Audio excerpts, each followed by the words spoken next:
Good morning everyone. This is teacher Sidra from the Wave Private School. Today our topic is thermal capacity. This is grade 9 physics and chapter number 10. You will find this topic of thermal capacity in the course book page 140. In this topic we will try to achieve some objectives that are, first of all, thermal capacity of a body, then specific heat capacity of a body, use the equation change in energy, and then we will do an experiment to measure the specific heat capacity. So now let's start our topic, that what is thermal capacity. Thermal capacity of a body is the heat necessary to raise the temperature of the body by 1 degree. Heat necessary to raise the temperature of the body is called thermal capacity of a body. Some houses are fitted with night storage heaters. These are electrical heaters that heat up at night when electricity is cheap.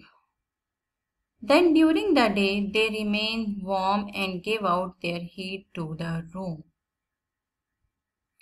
This is an night storage heater picture. And how the procedure occurs, we will see.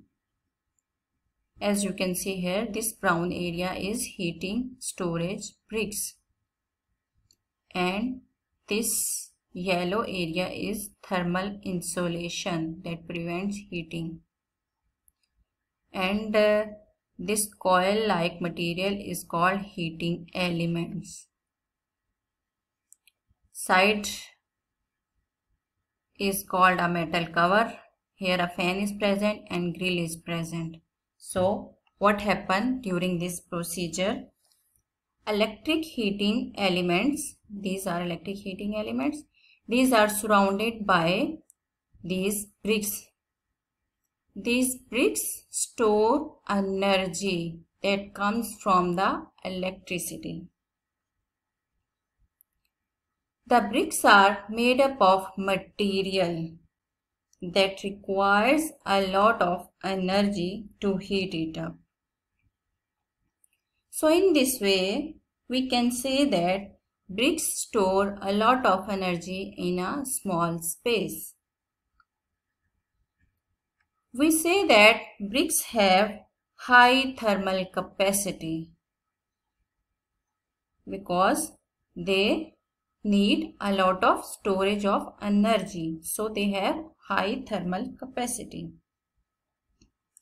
It takes a lot of energy to raise their temperature by 1 degree. So bricks in storage must be quite big. Bricks should be quite big so they can save their energy, and that energy that can use to keep a room warmer for several hours. Because their high thermal capacity, they heat up slowly and they cool down slowly. So we can say that these storage element is mostly bricks, and it depends upon the material that is used for storing element. The thermal capacity of an object depends on the material it is made of. Metal objects heat up easily, so their capacities are low. Objects made up of non-metals such as wood, glass, plastics, and liquids, water and oil have higher thermal capacities. So, what is the result? That storage elements depends upon the material that is used, because metal objects have their thermal capacities are lower, while non-metals have their thermal capacities are higher. Now come to specific heat capacity.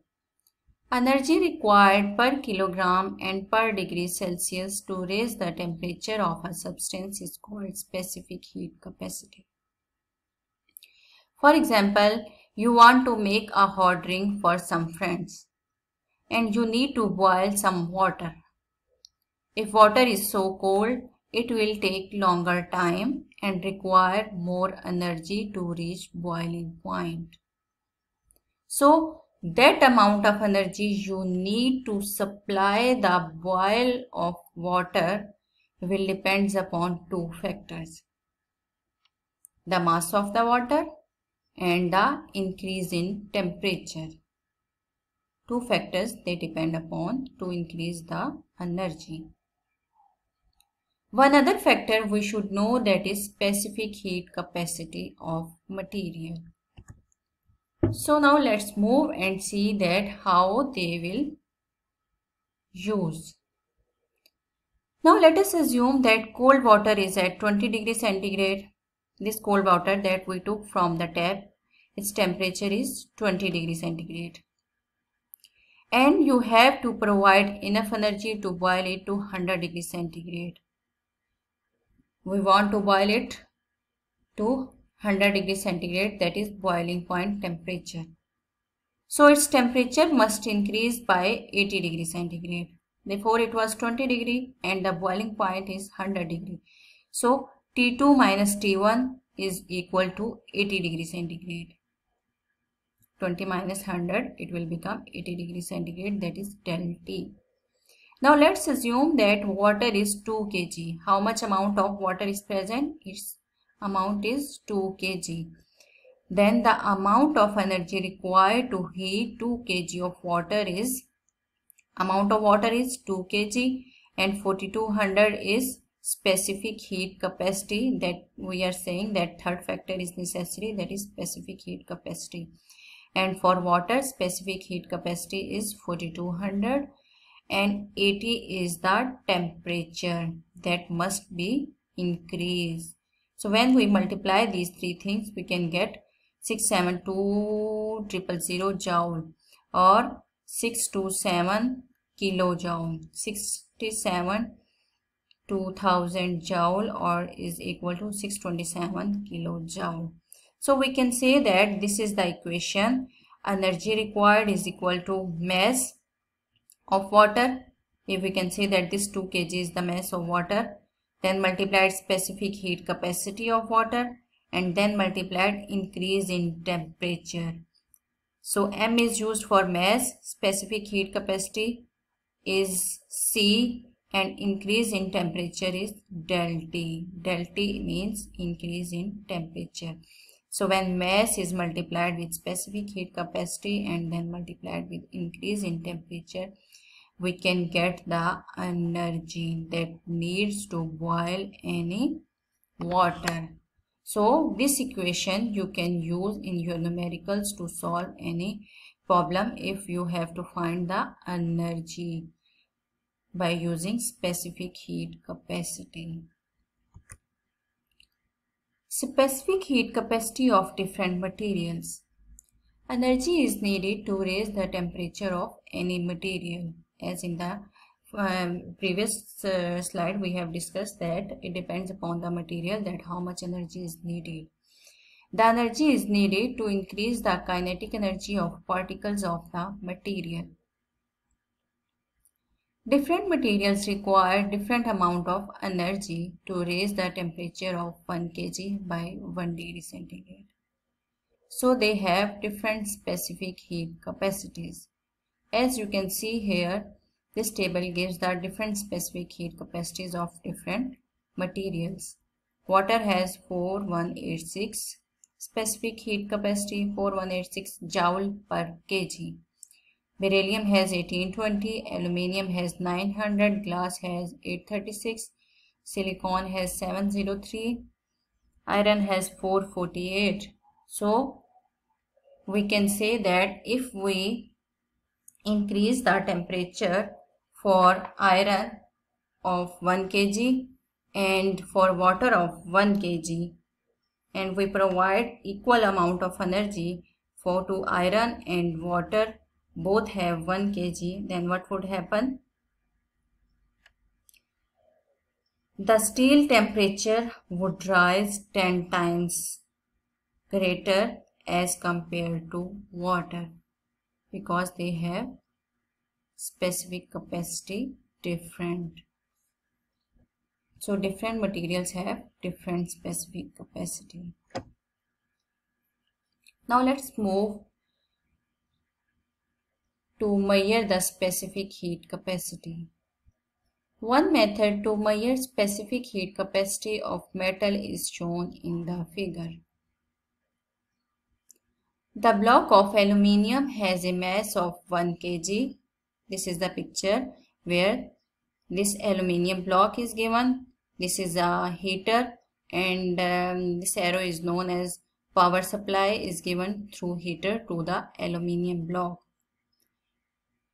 A thermometer is present to measure the temperature, and aluminium block is made up of aluminium where a heater is present.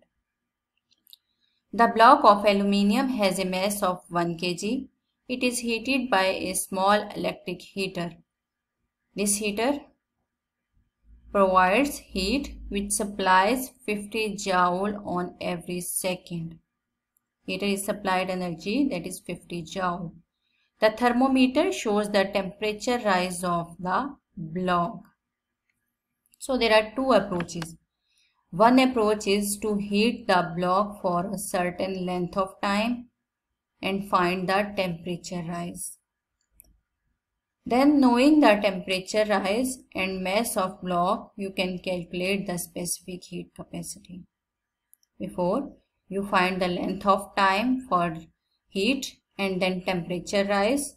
Then you draw the graph between them, temperature rise and mass of the block. You can calculate specific heat capacity. Another approach is, that is, we can say that this is better approach, is to record the temperature on every 10 seconds and then plot a graph to show the rate at which it is rising. From the slope of the graph, you can work out how much temperature rises every second. The metal block should be insulated to prevent energy escaping, but some will still escape. Some energy is used in heating the heater itself rather than block. So, metal block should be insulated to prevent energy. So, what happens during this procedure? 1 kg of aluminium block is heated by an electric heater, and its temperature is recorded at different intervals through the thermometer.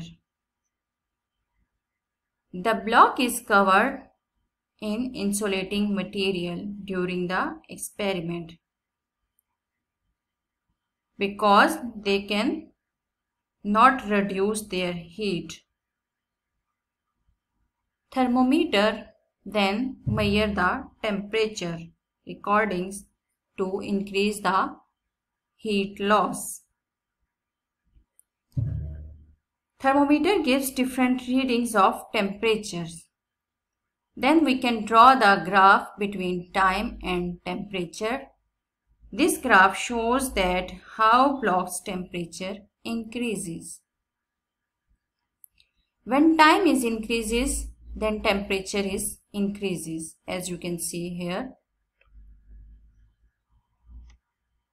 As temperature rises